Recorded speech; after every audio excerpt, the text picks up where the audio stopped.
ഞാൻ ഇവിടുത്തെ സാധാരണ മനുഷ്യരുടെ പിന്തുണയാണ്. അതിൽ KT ജലീലുണ്ടാകാം, ഇല്ലാതിരിക്കാം, വേറെ ആരെങ്കിലും ഉണ്ടാകാം, ഇല്ല. ഞാൻ ഒരാളെയും വിളിച്ചിട്ട് പിന്തുണ ചോദിച്ചിട്ടില്ല.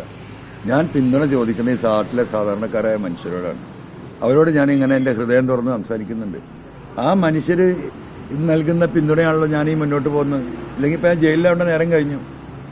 അപ്പോൾ അവരിൽ മാത്രമാണ് പ്രതീക്ഷ. ഈ ഞാൻ ഉന്നയിക്കുന്ന ഈ വിഷയങ്ങളിൽ യോജിക്കുന്ന എല്ലാവർക്കും ഇതിൽ യോജിക്കാം. ഒരു 4 വോട്ടിന് അല്ലെങ്കിൽ വോട്ട് ഇതുകൊണ്ട് കിട്ടില്ല. ഇപ്പോൾ CPM എടുക്കുന്ന ഈ നിലപാട് കൊണ്ട് ഉള്ള വോട്ട് കൂടി പോകും. ഹിന്ദുക്കളെ വോട്ടും പോകും, മുസ്ലിങ്ങളെ വോട്ടും പോകും. രണ്ടും കിട്ടാത്ത അവസ്ഥയിലേക്കാണ് ഈ കാര്യങ്ങൾ പോകുന്നത്. ഇത് അവർക്ക് അവരുടെ ചില നേതാക്കന്മാർക്ക് രക്ഷപ്പെടാൻ ഉള്ള ഒരു വഴി മാത്രം അവർ തേടുകയാണ്. അതാണ് ഈ പറയുന്ന മുസ്ലിം പ്രീണനമായിരുന്നു പാർട്ടിയുടെ പരാജയം എന്നൊക്കെ പറയുന്നതിന്റെ ഒറ്റ കാരണം അതാണ്. അത് പറഞ്ഞുകൊണ്ട് ചില ആളുകളെ സുഖിപ്പിക്കണം.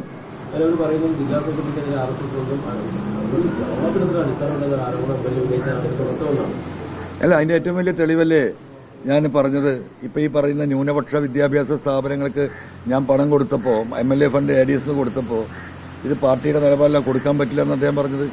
അന്നേ അദ്ദേഹത്തോടെ ചോദിച്ചത്, എല്ലാ സമുദായം ഒന്നല്ലേ, ഇവിടെ പഠിക്കുന്ന കുട്ടികളല്ലേ, എന്തുകൊണ്ടാണ് എയ്ഡഡ് സ്കൂള് അല്ലെങ്കിൽ സർക്കാർ സ്കൂളാക്കിക്കൂടെ?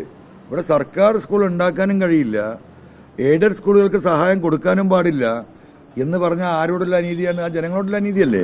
MLA ഫണ്ടിൽ പാർട്ടി ജില്ലാ നേതൃത്വം ഇടപെടാറില്ല, MP ഫണ്ടിൽ മാത്രമാണ്. അത് തന്നെ ഇളമര ഗരീബിന്റെ ഫണ്ട് ഏറ്റവും കൂടുതൽ താങ്കൾ പറഞ്ഞ പ്രകാരം നിലമ്പൂർ മണ്ഡലത്തിലാണ് നൽകിയെന്നാണ് ഇന്നലെ വാർത്താസമ്മേളനത്തിൽ അവർ പറഞ്ഞത്. MLA ഫണ്ട് MLA-മാർക്ക് ഉപയോഗിക്കാം. നിങ്ങൾ വിശ്വസിക്കേണ്ടത് ഈ പാർട്ടിയിലേ നടക്കുമോ? ഏരിയ കമ്മിറ്റിയാണ് തീരുമാനിക്കുന്നത്. ഏരിയ കമ്മിറ്റിന്റെ കത്ത് ഇപ്പം നിങ്ങൾ ഓഫീസിൽ പോകാൻ ഞാൻ കാണിച്ചു തരാം. ഇപ്പം നിങ്ങൾ ഓഫീസിൽ പോകാൻ തയ്യാറുണ്ടോ? ഈ പറയുന്ന ജില്ലാ സെക്രട്ടറി പറഞ്ഞ് ഞാൻ ഇപ്പം തെളിച്ചു തരാം. ഈ വർഷത്തെ കൊടുക്കുന്ന ഫണ്ടിന്റെ ഓരോ പഞ്ചായത്തിലും LC സെക്രട്ടറിമാർ തന്ന കത്ത് ലിസ്റ്റ് അവിടെ ഉണ്ട്. അവിടെ നിലമ്പൂർ ആരെങ്കിലും ഉണ്ടോ? എപ്പോഴത്ത് കൊടുക്കാൻ പറയാം. ഇങ്ങനെ ഇതാണ് ആടിനെ പട്ടിയാക്കാന്ന് പറഞ്ഞത്. ഇതാണ് ആടിനെ പട്ടിയാക്കുന്നത്. ജില്ലാ നേതൃത്വം പാർട്ടി നേരിട്ട് ഇടപെട്ടേ ചെയ്യുന്നത്. അതിൽ ചെറിയ മാറ്റങ്ങളൊക്കെ ചിലപ്പോൾ വന്നിട്ട് അവിടെ കോൺഗ്രസ്സുകാരോ ലീഗാരോ ഒരു ആവശ്യമായ ഒരു കാര്യം പറയുകയാണെങ്കിൽ നമ്മൾ പറയും, അത്യാവശ്യമായ റോഡോ, അത് പാർട്ടി സെക്രട്ടറിമാർ എതിർപ്പ് പറയാറുമില്ല.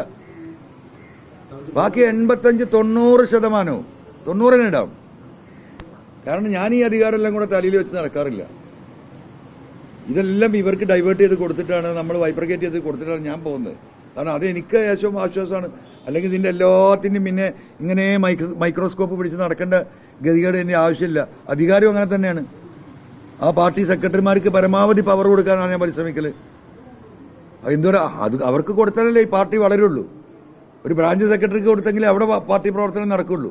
അപ്പോൾ അവർക്ക് അധികാരം കൊടുക്കാറാണ് ഞാൻ പാർട്ടിയുമായിട്ട് നിലമ്പൂർ ഏരിയ കമ്മിറ്റിയുമായിട്ട് ഒരു അഭിപ്രായ വ്യത്യാസമില്ലല്ലോ. ഉണ്ടെന്ന് പറയട്ടെ. 8 കൊല്ലത്തിനടുക്ക് ഒരു LC സെക്രട്ടറിയായിട്ട് PV അൻവറിന് അഭിപ്രായ വ്യത്യാസമുണ്ട് എന്ന് പറയിക്കട്ടെ. ഇപ്പം വേണമെങ്കിൽ മൈക്കിന് മുമ്പിൽ വന്ന് അവർ പറഞ്ഞാൽ പറയായിരിക്കും. ഒരാളുമായിട്ട് ഒരു അഭിപ്രായ വ്യത്യാസമില്ല, ഞാൻ ഉണ്ടാക്കിയിട്ടില്ല. കാരണം അവരൊക്കെ പ്രവർത്തിക്കുന്നത് ഈ പാർട്ടിക്കും MLA എന്ന നിലയ്ക്ക് എനിക്കുമാണ് എന്ന് മനസ്സിലാക്കി തന്നെയാണ് അവരോട് പെരുമാറാറുത്. ഒരു സാധാ മനുഷ്യനോട് പെരുമാറുന്ന അവന് കൊടുക്കുന്ന പരിഗണന, വലിയ ആളുകൾക്ക് കൊടുക്കുന്ന അതേ പരിഗണന ഒരു സാധാരണക്കാരൻ ഓഫീസിൽ വന്നാലും നമ്മൾ കൊടുക്കാറുണ്ട്. ഞാൻ ഈ party office, Chungathara party office പൊളിച്ചിട്ടു. അത്യാവശ്യം മോശമില്ലാത്തൊരു ഓഫീസായിരുന്നത്, ഒരു കാരണമില്ലാതെ പൊളിച്ചിട്ടു. ഇപ്പം എത്ര കൊല്ലമായി? 4 കൊല്ലമായി ആ ഓഫീസ്. തിരിച്ച് പണിയാൻ പാർട്ടിക്ക് പറ്റിയിട്ടില്ല. പോത്തുകല്ല് പാർട്ടിക്കൊരു ഓഫീസില്ല. കഴിഞ്ഞ 4-5 വർഷമായി നിരന്തരമായി ഞാൻ പറഞ്ഞുകൊണ്ടിരിക്കുക, ഒരു 5 സെന്റ് സ്ഥലം എവിടെയും വാങ്ങ്, ഞാൻ ആരെയും കൂട്ടിത്തരാം, നിങ്ങൾ സ്ഥലം കണ്ടെത്ത്, കെട്ടിട നിർമ്മാണം എല്ലാവരും സഹായിക്കും, ഞാൻ കൂടെ നിന്നുതരാം.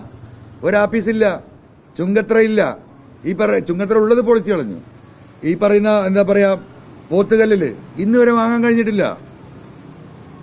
അപ്പൊ ഇതൊന്നും ഇവർക്ക് ചെയ്യാം. അപ്പൊ കുഞ്ഞാലിയുടെ കാര്യം പറഞ്ഞല്ലോ, സഖാവ് കുഞ്ഞാലിയുടെ പേരിൽ എന്തുള്ളത്? ഞാൻ കുഞ്ഞാലിയുടെ മണ്ണിന്ന് എന്ന് പറഞ്ഞു. കുഞ്ഞാലിയുടെ മണ്ണിൽ നിന്ന് ജയിച്ചു വന്ന ആ കുഞ്ഞാലിയോട് ഒരു തരി സ്നേഹം പാർട്ടിക്കുണ്ടെങ്കിൽ ബഹുമാനായ സഖാവ് കുഞ്ഞാലിയുടെ പേരിൽ ജനങ്ങൾക്ക് ഉപകാരപ്പെടുന്ന ഒരു സ്മാരകമെങ്കിലും ഉണ്ട്. ഒന്നുമില്ല, ഇങ്ങനെ പറയാം.